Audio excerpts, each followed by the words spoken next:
بسم الله الرحمن الرحيم إذا جاء نصر الله والفتح ورأيت الناس يدخلون في دين الله أفواجا فسبح بحمد ربك واستغفره إنه كان توابا. அஸ்ஸலாமு அலைக்கும். அன்பிற்குரிய சகோதரர்களே, அல்லாஹ்வுடைய மாபெரும் கிருபையினால் இந்த நல்ல சந்தர்ப்பத்திலே கொள்கையை அடிப்படையாக கொண்டு ஏகத்துவத்தை அடிப்படையாக கொண்டு செயல்படக்கூடிய நாம் எல்லா விதமான சோதனை காலகட்டங்களிலும் நம்முடைய மனதில் நாம் நிலைநிறுத்திக் கொள்ள வேண்டிய சில அடிப்படைகளை நாம் தெரிந்து வைத்திருக்கின்றோம். மறந்து போனாலும் நாம் அதை நினைவுபடுத்திக் கொள்ள வேண்டும். அல்லாஹ் ரப்புல் ஆலமீன் இந்த மனித சமுதாயத்தை, குறிப்பாக அல்லாஹுவை நம்பிக்கை கொண்ட மக்களை அல்லாஹ் பல்வேறு விதங்களில் அல்லாஹ் சோதிப்பான். அந்த சோதனை என்பது சமூக ரீதியாக இருக்கலாம், மார்க்கத்தில் நம்முடைய உறுதியான நம்பிக்கையை சோதிப்பதற்காக இருக்கலாம், அதுபோன்று நோய் நொடிகளை கொடுத்தும் அல்லாஹ் சோதிக்கலாம், பொருளாதாரத்தில் குறைவை ஏற்படுத்தியும் அல்லாஹ் நம்மை சோதிக்கலாம். அதுபோன்ற சோதனைகளில் நாம் எவ்வாறு செயல்படுகிறோம் என்பதை அல்லாஹ் பார்ப்பதற்காகத்தான் அல்லாஹ் நமக்கு சோதனையை தருகின்றான்.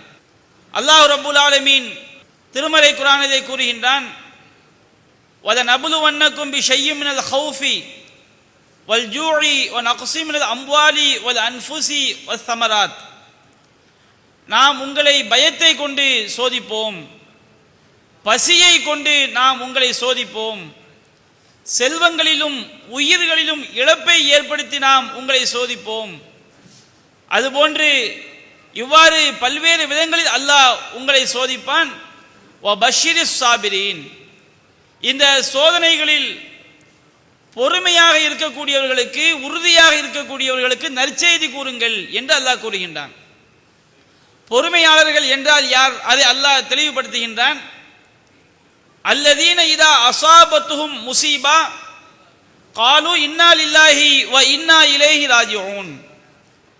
அவர்களுக்கு எந்த ஒரு சோதனை ஏற்பட்டாலும், அந்த சோதனை சிறு துரும்பாக கூட இருக்கலாம், அது பெரும் மலையாக கூட இருக்கலாம், எப்படிப்பட்ட ஒரு சோதனை அவர்களுக்கு ஏற்பட்டாலும் அவர்கள் கூறுவார்கள், காலு இன்னா லில்லாஹி வ இன்னா இலைஹி ராஜிஊன். நாம் அல்லாஹ்விற்கே உரியவர்கள், அவனிடமே நாம் திரும்பி செல்லவிருக்கின்றோம். இதுதான் மூமின்களுடைய பொறுமையாளர்களின் கூற்றாக இருக்கும் என்று அல்லாஹ் கூறுகின்றான். அவர்களுக்கு கிடைக்கக்கூடிய பாக்கியத்தை அல்லாஹ் கூறுகின்றான். உலாயிக அலைஹிம் ஸலவாத்தும் மிர் ரப்பிஹிம் வ ரஹ்மா. இவர்கள் மீதுதான் இறைவனுடைய கருணையும் அருளும் உண்டாகும் என்று அல்லாஹ் ரப்புல் ஆலமீன் தன்னுடைய திருமறை குர்ஆனிலே பல்வேறு சோதனைகளை பற்றியும் அந்த சோதனைகளில் மூமின்கள் எவ்வாறு இருப்பார்கள் என்பதை பற்றியும் அல்லாஹ் கூறுகின்றான். மற்றொரு வசனத்தில் அல்லாஹ் கூறுகின்றான், லதுப்லவுன்ன ஃபீ அம்வாலிக்கும் வ அன்ஃபுசிக்கும். உங்களுடைய செல்வங்களிலும் உயிர்களிலும் நீங்கள் சோதிக்கப்படுவீர்கள்.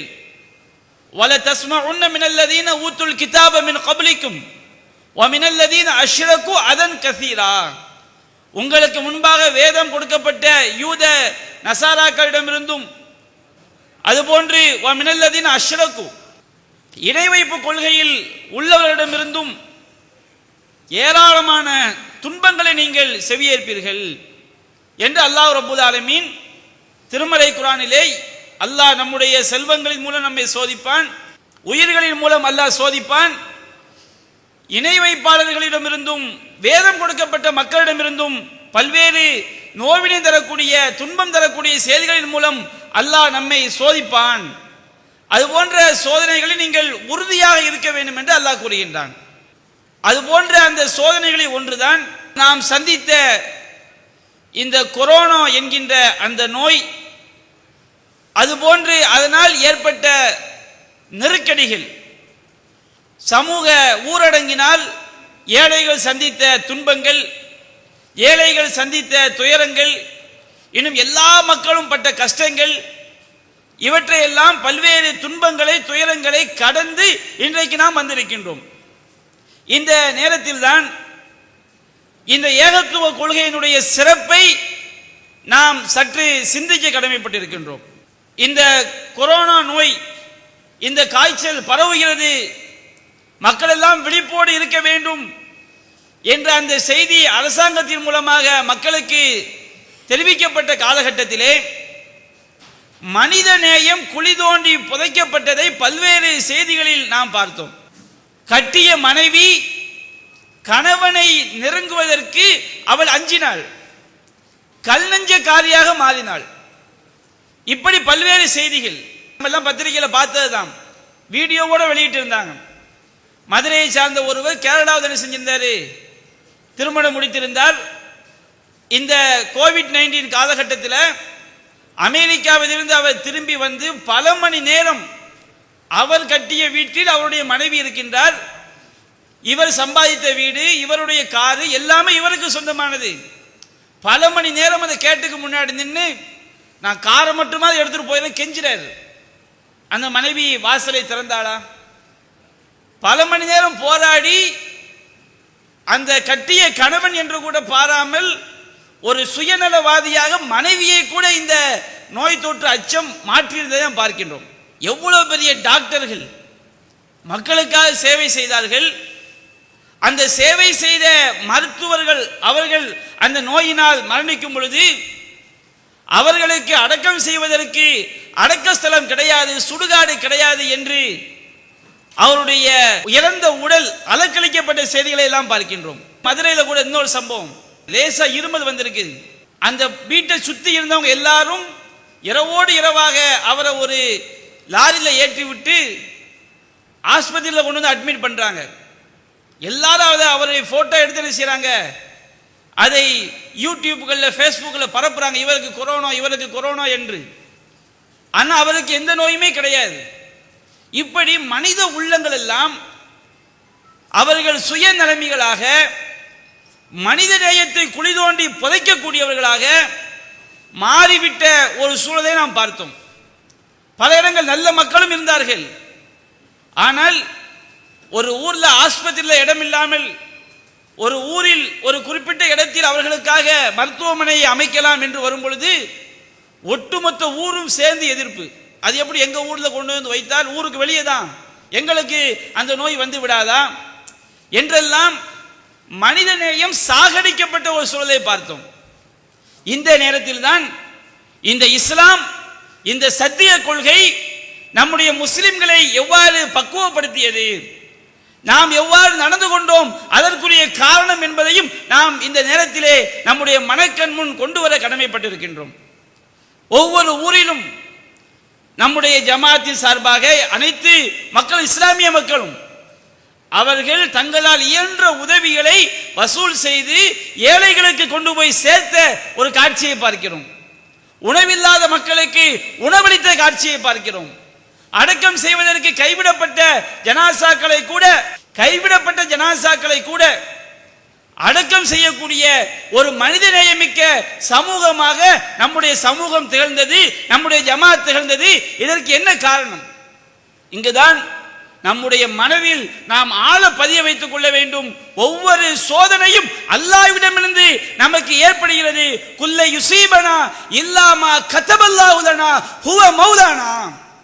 அல்லாஹ் எங்களுக்கு என்ன விதித்திருக்கின்றானோ அதை தவிர வேறு எதுவும் எங்களை அணுகாது, அவன்தான் எங்களுடைய பாதுகாவலன் என்கின்ற அந்த ஏகத்துவ நம்பிக்கை இருக்கிறது அல்லவா, அந்த கொள்கை உறுதி இருக்கிறது அல்லவா, இறை வசனங்கள் மீதான பற்றுதான் அங்கே முஸ்லிம்களை, தௌஹீத் மக்களை அங்கே செயல்பட வைத்தது. இஸ்லாம் முன்னெச்சரிக்கையை சொல்கிறது. முன்னெச்சரிக்கையாக இருக்கிறோம் என்ற பெயரிலே மனித நேயத்தை சாகடிக்க சொல்லவில்லை. எவன் எப்படி கஷ்டப்பட்டாலும் நீ கண்டுகொள்ளாமல் சென்று விடு, உன்னுடைய உயிரை காப்பாற்றிக்கொள் என்று இஸ்லாம் சொல்லவில்லை. எத்தனையோ பேர் பல மாதங்கள் தங்களுடைய வீடுகளை மூடிக்கொண்டு இருந்தார்கள். அவர்களும் அந்த நோயினால் பாதிக்கப்பட்டு இறந்த செய்திகளை பார்க்கிறோம். எந்த தொடர்பும் இல்லை, வெளியில் வரவே இல்லை. பல மாதங்களாக வீட்டுக்குள் தான் இருந்தார்கள். எப்படி மரணித்தார்கள்? குல்லை யுசீபனா இல்லாமா கதபல்லாஹு லனா, அல்லாஹ் நமக்கு என்ன விதித்திருக்கின்றானோ அதை தவிர வேறு எதுவும் நமக்கு அணுகாது. அதை அல்லாஹ் நிரூபித்து காட்டுகின்றான். எத்தனையோ பேர் நோயாளிகளை கைகொண்டு தூக்கி சென்றார்கள், அவர்களுக்கு எதுவுமே ஏற்படாமல் அல்லாஹ் பாதுகாத்தான். என்ன நம்பிக்கை? எப்படி இதை தூக்க முடிந்தது? எப்படி உதவி செய்ய முடிந்தது? அல்லாஹும்ம லா மானிய லிமா அஅதைத் வலா மூத்திய லிமா மனத். இறைவா, நீ கொடுத்ததை தடுப்பவன் இல்லை, நீ தடுத்ததை கொடுப்பவன் இல்லை, அவன் அன்றி நமக்கு எந்த ஒன்றும் ஏற்படாது என்கின்ற அந்த தௌஹீதுடைய அடிப்படை தான், நம்பிக்கை தான் இப்படி நம்மை செயல்பட தூண்டியது. நபிகள் நாயகம் ஸல்லல்லாஹு அலைஹி வஸல்லம் அவர்களுக்கு பல்வேறு வசனங்களில் அல்லாஹ் சொல்கிறான் அல்லவா, யம்சஸ்கல்லாஹு பிதுர்ரின் ஃபலா காஷிஃப லஹு இல்லா ஹுவ. நபியே, அல்லாஹ் உமக்கு ஒரு கஷ்டத்தை துன்பத்தை நாடிவிட்டால் அதை நீக்கக்கூடியவன் அவனை தவிர யாரும் கிடையாது. வயுரிதுக பிகைரின், அல்லாஹ் உமக்கு ஒரு நல்லதை நாடிவிட்டால் ஃபலா ராத்தலி ஃபலிஹி, அவனுடைய அருளை திருப்பி விடக்கூடியவன் யாரும் கிடையாது. யுஸீபு பிஹி மா யஷாஉ மின் இபாதிஹி, இன்பங்களையும் துன்பங்களையும் தன்னுடைய அடியார்களில் தான் நாடியோருக்கு அல்லாஹ் கொண்டு போய் சேர்க்கின்றான். நமக்கு ஒரு பாதிப்பு ஏற்பட வேண்டும் என்று சொன்னால் அல்லாஹ்வுடைய நாட்டம் இல்லாமல் அது ஒருபோதும் நமக்கு ஏற்படாது. நாம் எவ்வளவு முன்னெச்சரிக்கையாக இருந்தாலும் பாதுகாப்பு நடவடிக்கைகளை பேணிக்கொள்ள வேண்டும் என்று இஸ்லாம் சொல்கிறது. பாதுகாப்பாக இருந்தாலும் நாம் உள்ளத்தில் நம்ப வேண்டும், என்னுடைய இறைவன் நாடினால் தவிர எனக்கு எதுவும் ஏற்படாது.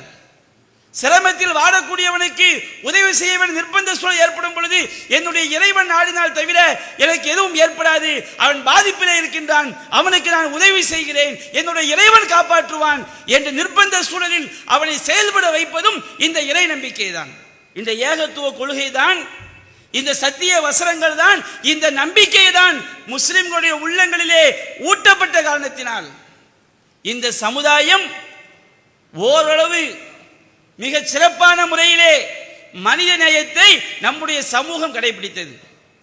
நம்முடைய சமூகத்தில் கூட இந்த இறை நம்பிக்கை, இறைவன் சொல்லக்கூடிய கூற்றுக்கள் இல்லாதவர்கள் எப்படி கொடுங்கோலர்களாக ஒரு சிலர் மாறினார்கள் என்பதையும் நாம் நம்முடைய அன்றாட நிகழ்வுகளிலே பல்வேறு சந்தர்ப்பங்களிலே பார்த்திருப்போம்.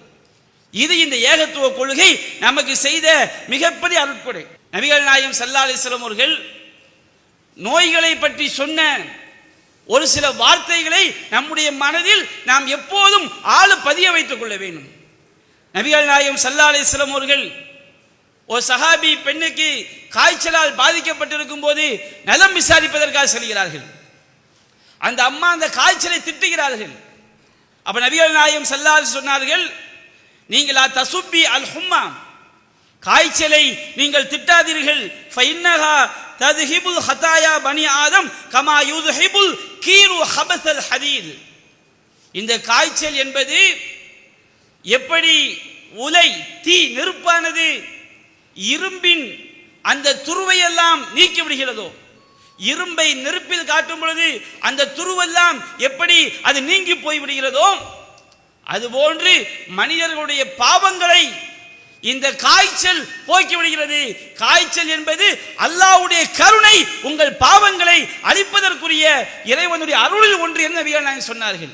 வருவதற்கு முன்பாக முன்னெச்சரிக்கை வந்து விட்டதா, அதை திட்டாதீர்கள். உங்களுக்கு ஏற்படக்கூடிய ஒவ்வொரு துன்பமும், துக்கம், கவலை, நோய் நொடிகள், காலில் குத்தக்கூடிய முள் உட்பட நமக்கு ஏற்படக்கூடிய எல்லா துன்பங்களையும் நம்முடைய பாவங்களுக்கு அல்லாஹ் பரிகாரமாக ஆக்குகின்றான் என்று நபிகள் நாயகம் ஸல்லல்லாஹு அலைஹி வஸல்லம் அவர்கள் போதித்தார்களே. இந்த அடிப்படையை நம்முடைய மனதில் எல்லா காலங்களிலும் நாம் நிறுத்திக் கொண்டால், எப்படிப்பட்ட நோய் தொற்று வந்தாலும், எப்படிப்பட்ட சிரமமிக்க காலமாக இருந்தாலும், அல்லாஹ்வுடைய இந்த வழிகாட்டுதல், இறை தூதருடைய வழிகாட்டுதல், இது நம்மை பாதுகாக்கும், நம்மை மனிதநேயம் உள்ளவர்களாக நம்மை மாற்றும். இந்த கொள்கை தான் இது போன்ற கடுமையான காலகட்டத்திலும் பாதிக்கப்பட்ட மக்களுக்கு உதவி செய்யக்கூடிய மக்களாக நம்முடைய சமுதாயத்தை ஆக்கியது, நம்மை ஆக்கியது. இதை நாம் தெளிவாக மனதில் பதிய வைத்துக் கொள்ள வேண்டும். நபிகள் நாயகம் ஸல்லல்லாஹு அலைஹி வஸல்லம் சொன்னார்கள், அல்லாஹ் சொல்வதாக, இந்த காய்ச்சல் என்பது, நோய் என்பது நாரி, அது என்னுடைய நெருப்பு. நோய் என்பது இறைவன் சோதிப்பதற்காக, அது இறைவனுடைய நெருப்பு. உஸல்லிதுஹா அலா மை யஷாஉ மின் இபாதி. அந்த நோயை என்னுடைய அடியார்களில் நான் நாடியோர் மீது என்ன செய்கின்றேன், அந்த நோயை கொடுக்கின்றேன் என்று அல்லாஹ் சொல்லி காட்டுகின்றான். அப்ப அன்பிற்குரிய சகோதரர்களே, அல்லாஹ்வுடைய சோதனைகளில் ஒன்றுதான் நமக்கு ஏற்படக்கூடிய துன்ப துயரங்கள், நோய் நொடிகள். அந்த நோய் நொடிகளில் நாம் பொறுமையை மேற்கொள்ளக்கூடிய மக்களாக இருக்க வேண்டும். பொறுமை என்றால் என்ன? அஸ்ஸப்ரு இந்த சதமத்தில் ஊலா. பொறுமை என்பது துன்பம் ஏற்பட்ட அந்த கணத்திலே ஏற்பட வேண்டும். துன்பமெல்லாம் ஏற்பட்ட பிறகு, செய்ய வேண்டிய கொடுமைகளை எல்லாம் செய்த பிறகு, எல்லா விதமான திட்ட வேண்டிய வார்த்தைகளை திட்டிய பிறகு, இனிமேல் நாங்கள் கொரோனாவை எதிர்கொள்வோம் என்பதற்கு பெயர் பொறுமை அல்ல. அஸ்ஸப்ரு இந்த சதமத்தில் ஊலா. பொறுமை என்பது துன்பம் ஏற்பட்ட அந்த கணமே நம்மிடம் ஏற்படுவதுதான் பொறுமை. எவ்வளவு பெரிய சோதனை ஏற்படட்டும், எவ்வளவு பெரிய துன்பம் ஏற்படட்டும், இந்த விஷயத்திலே என்னுடைய இறைவன் எனக்கு என்ன வழிகாட்டி இருக்கின்றான், என்னுடைய தூதர் எனக்கு என்ன வழிகாட்டி இருக்கின்றார் என்பதை நம்முடைய மனதில் கொண்டு நாம் செயல்பட்டால், அல்லாஹ்வுடைய தூதரும் காட்டிய வழிமுறையை நம்முடைய உள்ளத்தில் அடிப்படையாக வைத்தால், இந்த சோதனை மட்டுமல்ல, இனி வரக்கூடிய எந்த சோதனைகளையும் அல்லாஹ்வுடைய கிருபையால், நம்முடைய இறை நம்பிக்கையால் நாம் அதை எதிர்கொள்ள முடியும். அதான் அல்லாஹ் கேட்கின்றான். அஹஸிபன் நாஸ யுத்ரகு அயகூலு ஆமன்னா வஹும் லா யுஃப்தனூன். நாங்கள் அல்லாஹ்வை நம்பிவிட்டோம் என்று வாயளவில் சொல்லிவிட்டால் சோதிக்கப்படாமல் விட்டுவிடப்பட வேண்டும் என்று மனிதர்கள் எண்ணிக்கொண்டிருக்கின்றார்களா? வலகத் ஃபத்தன்னல்லதீன மின் கப்லிஹிம் ஃபலயஅலமன்னல்லாஹு அல்லதீன ஸதகு வலயஅலமன்னல் காதிபீன். தங்களுடைய இறை நம்பிக்கையில் உண்மையாளர்கள் யார் என்பதை வெளிப்படுத்தி காட்டுவதற்காக, தங்களுடைய இறை நம்பிக்கையில் பொய்யர்கள் யார் என்பதை வெளிப்படுத்தி காட்டுவதற்காக நாம் சோதிப்போம் என்று அல்லாஹ் சொல்லி காட்டுகின்றான். சோதனை என்பது அது நோய் நொடிகளாக இருக்கலாம், எதிரிகள் மூலமாக இருக்கலாம். எச்சோதனை வந்தாலும் அல்லாஹ்வுடைய தூதரும் காட்டிய அந்த நம்பிக்கை உண்மை என்று நம்பி செயல்பட்டால் நிச்சயமா அது அல்லாஹ் வெற்றியை தருவான். அல்லாஹ் ஒரே ஒரு நோயை அல்லாஹ் கொண்டு வந்தான், ஒட்டுமொத்த சிஏவும் அப்படியே தரைமட்டமாகி முடங்கி கிடக்கக்கூடிய காட்சியை பார்க்கிறோம். இனி வராதுன்னு சொல்வதற்கில்லை. அல்லாஹ் நாடினால் இன்னும் சோதிக்கலாம். ஆனால் எந்த ஒன்றை முடக்குவதும் அவனுடைய வல்லமை. இன்றைக்கு பிரான்ஸ் அதிபர் நபிகள் நாயகம் ஸல்லல்லாஹு அலைஹி வஸல்லம் அவர்களுக்கு கேலி சித்திரம் வரைவதை நாங்கள் தடை செய்ய மாட்டோம், அது சுதந்திரம் என்கிறார். பிற மக்களுடைய உணர்வுகளை புண்படுத்துவதுதான் சுதந்திரம் என்றால் நிச்சயமாக அது கிறுக்கலுடைய வாதமாகத்தான் இருக்க முடியும். ஆனால் இந்த மாதிரி சொல்லும்போது நபிகள் நாயகம் ஸல்லல்லாஹு அலைஹி வஸல்லம் அவர்கள் மக்கா வாழ்க்கையில் இருக்கும்போது அவங்க மேல வைக்கப்படாத விமர்சனங்களாம். குர்ஆனை படித்து பார்த்தா தெரியும் எவ்வளவு கேவலமாக நபிகள் நாயகத்தை விமர்சித்தார்கள். நபிகள் நாயகம் சஹாபாக்களுக்கு காட்டிய வழிமுறை என்ன? அதிகாரம் இல்லாமல் சில நேரங்களில் நாம் சில நடவடிக்கைகள் எடுக்க முடியாது. பொறுமையை மேற்கொள்ளுங்கள், பொறுமையாக இருங்கள். இன்னல் அர்லலில்லா யூரிசுலாம் யஷா. பூமி என்பது அல்லாஹ்விற்குரியது, தான் நாடியோருக்கு அவன் ஆட்சியை கொடுப்பான் என்பதுதான் அங்கே முஸ்லிம்களுக்கு இறைவனுடைய உபதேசமாக வழிகாட்டுதலாக இருந்தது. ஆனால் சிலர் என்ன செய்கிறார்கள்? நபிகள் நாயகத்தை விமர்சித்தவுடன் அவர் நம்முடைய உயிரை விட மேலானவர்கள், அவர்களுக்காக நம்முடைய உயிரையும் நாம் கொடுக்க வேண்டும், ஆனால் அதை எப்படி செய்ய வேண்டும் என்ற வழிகாட்டுதல் இருக்கிறது. ஒரு சில காரியங்கள் எதிர்வினை ஆற்றுகிறார்கள். ஒட்டுமொத்த மார்க்கமும் அங்கே இஸ்லாம் தீவிரவாத மார்க்கமாக சித்தரிக்கப்படுவதை பார்க்கிறோம். இக்காலகட்டத்திலே எல்லா நிலையிலும் நாம் உண்மையிலேயே நபிகள் நாயகத்தை நேசிக்கக்கூடியவர் என்று சொன்னால், இந்த மார்க்கத்தை பற்றி நபிகள் நாயகத்தை பற்றி தவறாக பிரச்சாரம் செய்யப்படும் பொழுது, இஸ்லாம் என்றால் அன்பு மார்க்கம், இஸ்லாம் ஏழைகளை அரவணைக்க சொல்கிறது, இஸ்லாம் தீவிரவாதத்தை எதிர்க்கிறது, இஸ்லாம் பெற்றோர்களை உபசரிக்க சொல்கிறது, இஸ்லாம் உறவினர்களை இணைத்து வாழ சொல்கிறது, இஸ்லாம் வீணாக போரை திணிக்கவில்லை. இஸ்லாம் சொல்லக்கூடிய போர் சட்டங்கள் என்ன? இஸ்லாம் தான் இந்த உலக அமைதிக்கு தீர்வு என்பதை நம்முடைய செயல்பாடுகள் மூலமாக, பிரச்சாரங்கள் மூலமாக மக்களிடம் கொண்டு போய் சேர்க்க வேண்டும்.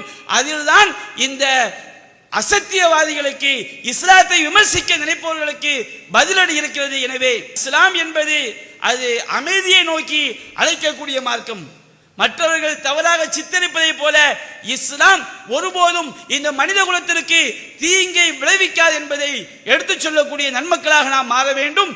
சத்திய கொள்கையை உள்ளத்தால் ஏற்றிருக்கக்கூடிய நாம் அதற்கு அடிப்படை காரணமாக நாம் திகழ வேண்டும். அல்லாஹ் ரப்பல் ஆலமீன் நாம் மரணிக்கின்ற வரை இந்த சத்தியத்திலே வாழ்ந்து சத்தியத்திலே மரணிக்கக்கூடிய நன்மக்களாக நம் அனைவரையும் ஆழ்க்க அருள் புரிவானாக என்று கூறி என்னுடைய உரையை நான் நிறைவு செய்கின்றேன். வாஹிரு தஅவானா அல்ஹம்துலில்லாஹி ரப்பில் ஆலமீன். அஸ்ஸலாமு அலைக்கும் வரஹ்மத்துல்லாஹி வபரகாத்துஹு.